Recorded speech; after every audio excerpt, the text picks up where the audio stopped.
Terve taas ja tervetuloa Luovan hulluuden pariin. Sarjassamme esittelemme luovia hulluja, luovia persoonia luovassa työssään. Tällä kertaa meillä on vieraana oikea gentleman.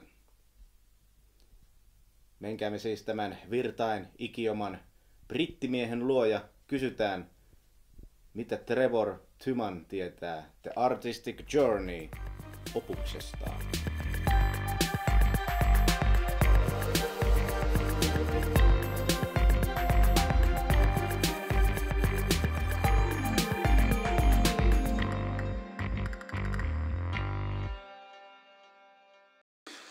Hello everybody and welcome to Madness of Art.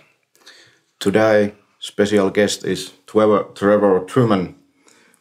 Welcome to our show. Thank you.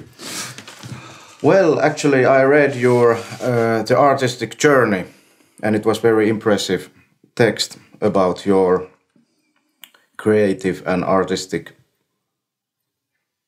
things that you have found yourself. Can you explain a little bit about your background about the making of this, the artistic journey? Because you tell here that you, in Finland, you found you're keen about photographing. Yeah, it's quite strange because nothing really happened as far as I could see until I came to Finland. And then all of a sudden there was this huge explosion of creativity. And the idea of the artistic journey is a kind of, I decided to write down what had happened and try and form a theory to try and find out where this had all come from, why had it all started. Yeah, and actually there's lots of philosophical themes and things and very much thoughts about how people that are not so creative in one day can handle things that he never found before. Yeah, that's the point of trying to do that kind of theory, hypothesis is the word. Yeah, is the word. From my point of view, it's a very personal journey to find out what happened, where did it all come from? And once it started to kind of explode, I then decided it was time to put it onto paper and find out what on earth was going on. You are a teacher. Yep. And you have visited in many countries, and what can explain a couple of things about these countries you have been in teaching?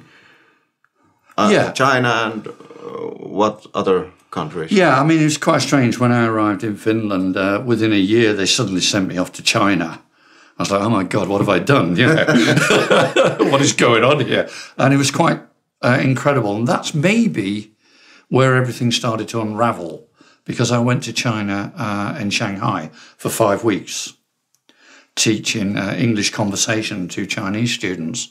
And that's maybe where the start of everything coming together. The photographs I took in China were not particularly brilliant, but it may well have unlocked the door, so to speak. Yeah. And of course, culturally, China was just so different.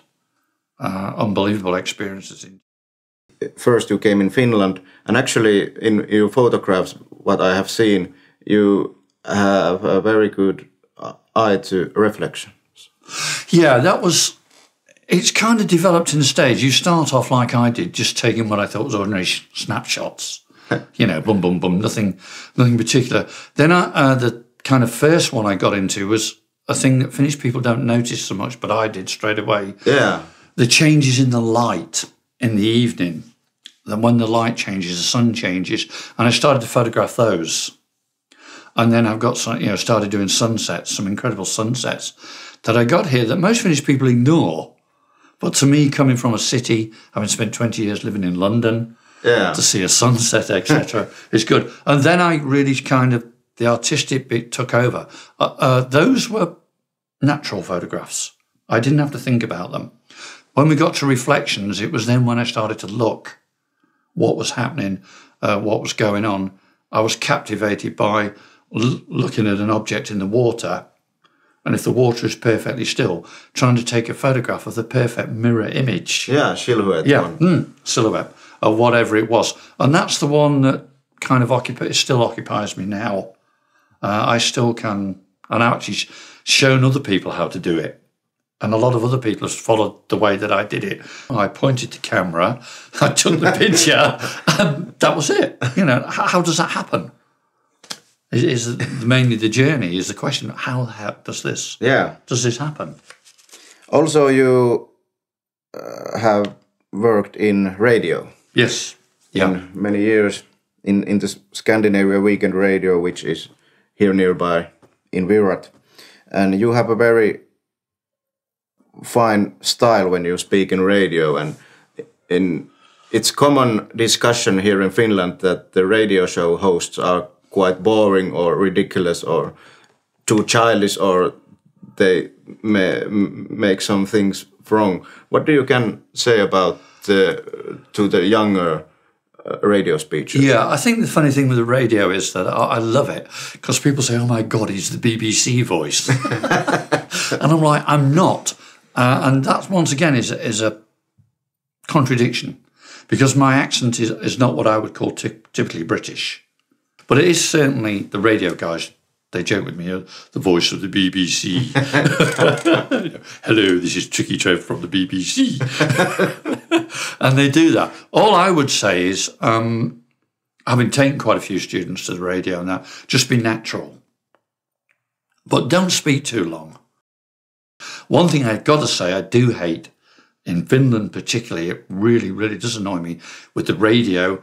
And if I was an artist, I'd really be fed up with them because you get a record, you get just to the finale and they cut it off.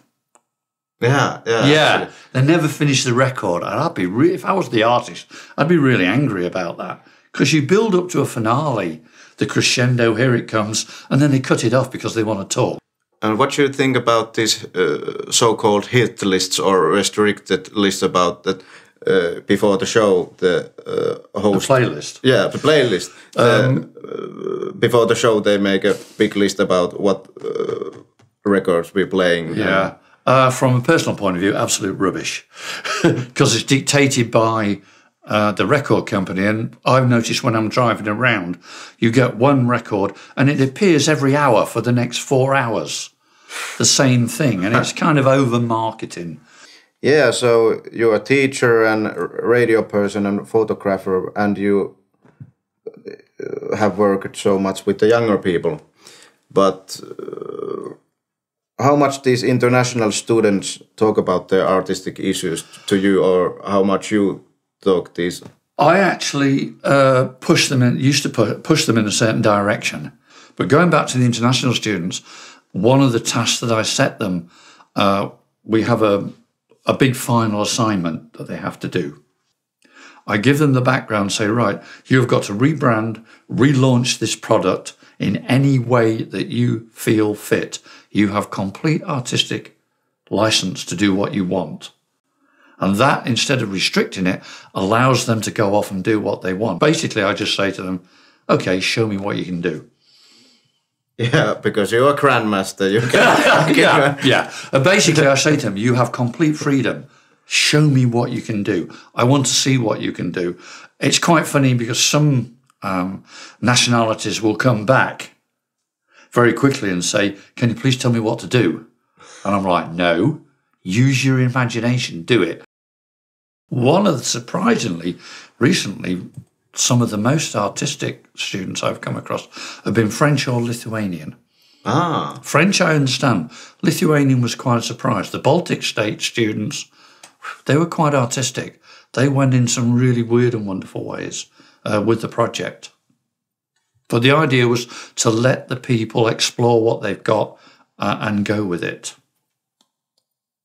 Yeah. And I have had feedback that when they've got back to their own universities, they've started to produce something similar.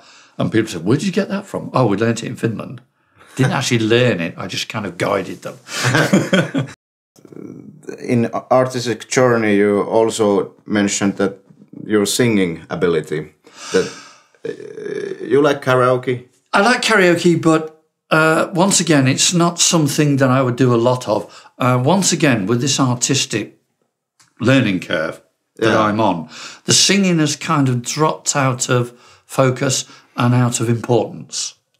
It was there, but it's gone. And that's one of the things, the problems, if you like, I wrestle with this artistic thing that I've got. Things come, things go. The singing has kind of dropped down the priority list, if you like. Yeah. The photography has come back. The radio has now come back, certainly after the weekend, very strongly.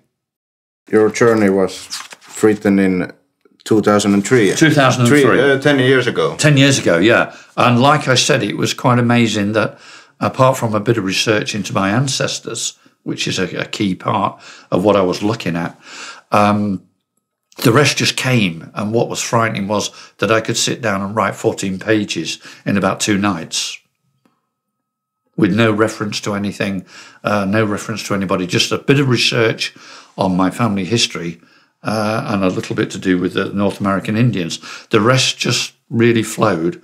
And that was, when I'd finished it, I was like a little bit scared. I was like, what the heck have I just done? Where has it come from, you know? Yeah, and I hope that watchers of Madness of Art can find their own artistic journeys. Thank you, Mr. Twyman. Thank you. For the interview. Thank you.